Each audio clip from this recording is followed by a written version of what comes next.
State and local transportation agencies find themselves at a crossroads, tasked with refreshing and replacing aging transportation infrastructures that have reached the end of their service life while merging onto the digital highway of a modernized IT infrastructure.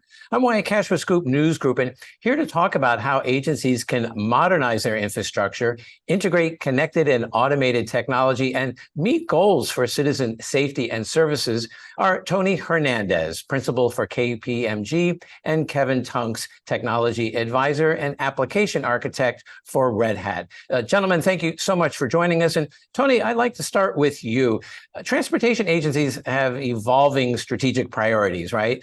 Including safety, mobility, equity, and sustainability. How do these shifting priorities impact decision-making about infrastructure modernization, and how does technology enable those goals? Thanks, Wyatt.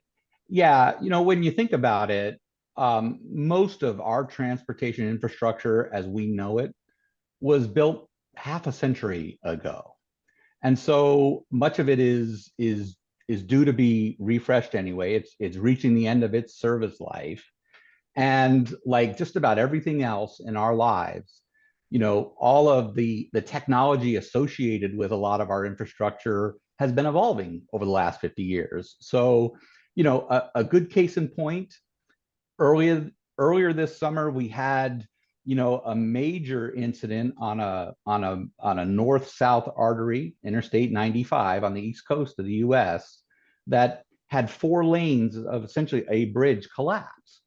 And they were able to get all 4 lanes open within 12 days, which would have been unthinkable 10 or 15 years ago.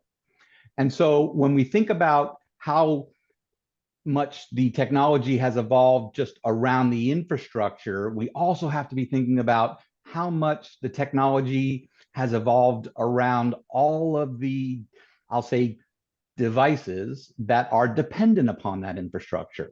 So when we're talking about all of the devices that are doing traffic monitoring, that could be sensors and video or weather monitoring or weather monitoring. And then also think about the vehicles themselves, right? As the vehicles continue to evolve, the amount of data that's coming off of connected and autonomous vehicles and trucks is going to be staggering, really staggering. And so as we're considering refreshing our infrastructure, we have to be thinking about refreshing the infrastructure in such a way that it's able to meet all of these new technical demands, and not just the demands for today, but to have an infrastructure that's flexible and scalable enough that we have to use this infrastructure for the next 20 to 30 years. So we have to be thinking ahead for the infrastructure as well. Well, and Tony, just to follow on that, and based on your experience working with many agencies, can you provide insights into practical strategies that transportation agencies in particular can adopt as they modernize their infrastructure and do so faster? Yeah, so the first recommendation would be that when an organization is in its preliminary design phase, right, and its pre-project phases where it's gathering requirements, it needs to be thinking about these requirements much, much earlier. At this point, they're trying to fit some of the technical requirements in almost as an afterthought, and then they're not fully able to address kind of all of the other strategic priorities that they're supposed to be doing with this infrastructure. How are they able to leverage the infrastructure so that they're able to meet their safety requirements or their congestion management requirements?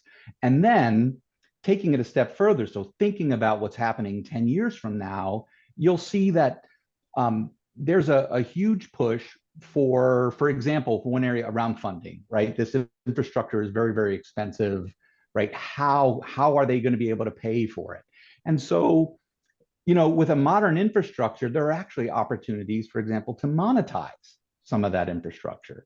There's the ability to monetize some of the data that they're collecting and to be able to provide additional information around congestion and And also there's the ability to leverage the physical infrastructure. There's so much land and so much space, for example, when you think about roadways and the right of ways, that they could be doing things like um, installing solar, for example, and then using that revenue to help perpetuate the ability to operate and maintain that infrastructure.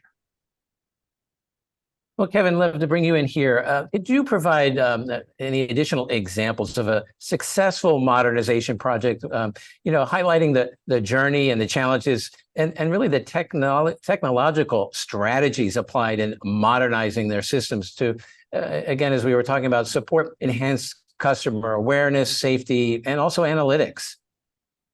Yeah, no, thank you. And thanks for the chance to talk about such an important and timely topic. Red Hat has been involved with a lot of different organizations in transportation modernization over the last really decade and a half in particular.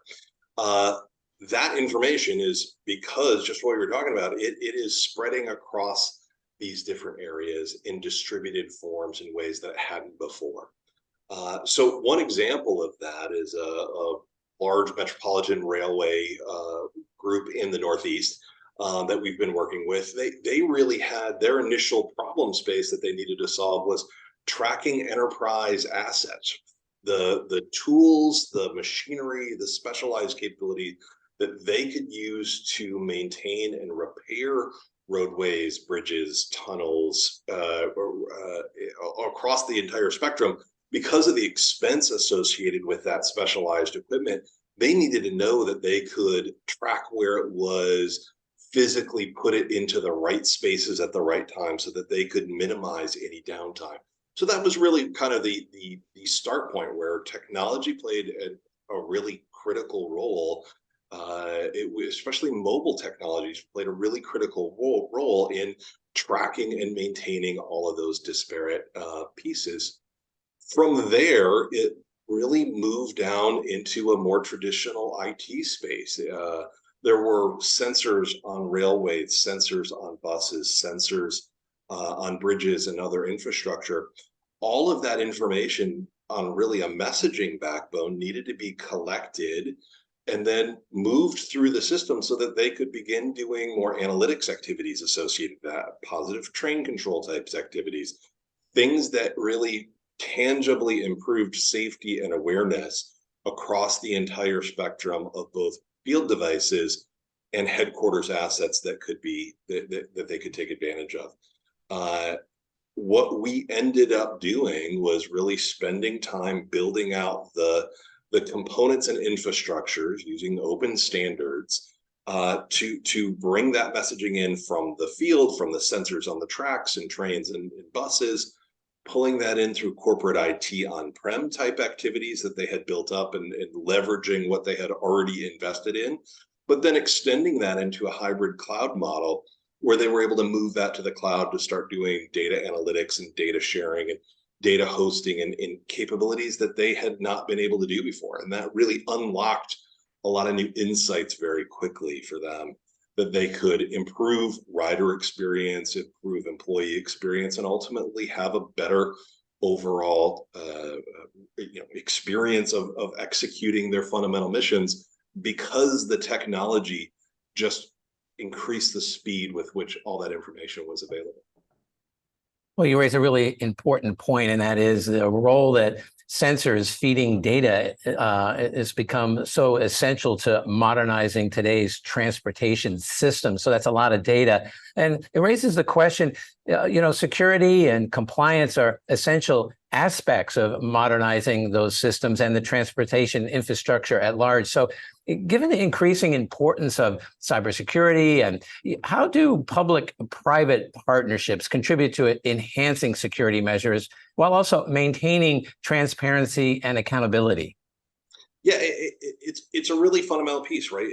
Especially as we move from just sort of back office type systems, things that are inside of the moat of historic enterprise environments, to now we're sharing information really, really seamlessly between individuals' mobile devices, into other corporate assets that are bringing that information in. A lot of that information has to be managed with really strict compliance rules around not only the safety of that information, because we're talking about critical infrastructure and assets, but also for the privacy of the individuals who are sharing that information back and forth. So having open standards, having environments that are really built around secure technologies in the first place, immutable systems that can deploy to distributed areas, right? Pushing content all the way out to the edge, maintaining the updates and patching in all of those systems that are spread out throughout the entire enterprise and into the field. Having that hygiene and that regularized process goes a very long way to maintaining those security standards, and then being able to adapt to new threats, because inevitably there's always new threats that come online. The more you have good visibility, the more you have automation and controls to be able to manage those environments, the better you're able to meet those criteria, but also continue to adapt to them over time. Well, and I'd like to direct this last question to both of you. What recommendations or lessons would you offer to agency leaders, striving to accelerate their efforts amid so many challenges that they face, and the fact that technology is evolving so quickly? Tony, maybe you could take that one first. Sure, Wyatt. Yeah, thanks. So if you think about where we are today, right, and the amount of data that we are just currently collecting, you really need to focus on a solution that is both modular and scalable. Scalable so that we're able to meet not just the demands of today, but we know that those demands are going to increase significantly over time. So the ability to be able to scale the solution without necessarily having to replace the entire thing is going to be very important. And then understanding that this infrastructure has to be in place for the next 20, 30 years, you want to have some modularity to it, so that as different points in the solution continue to evolve, you can replace those individual points, those individual modules, without having to replace the entire thing all at once. So, thinking ahead and thinking about modularity and scalability are going to be critical. And Kevin? Yeah, I think the modularity, scalability, and I'll even throw the additional term of adaptiveness to it, because and Tony really brought this up too. These environments have to be maintained and adapt and become adaptive over a long period of time. There's no way to predict with precision what the requirements are going to be 20, 30 years into the future. But knowing that you can build these technologies into your core platforms, following good standards, following open standards, you've got the ability to say that piece of messaging framework, that piece of AI, that piece of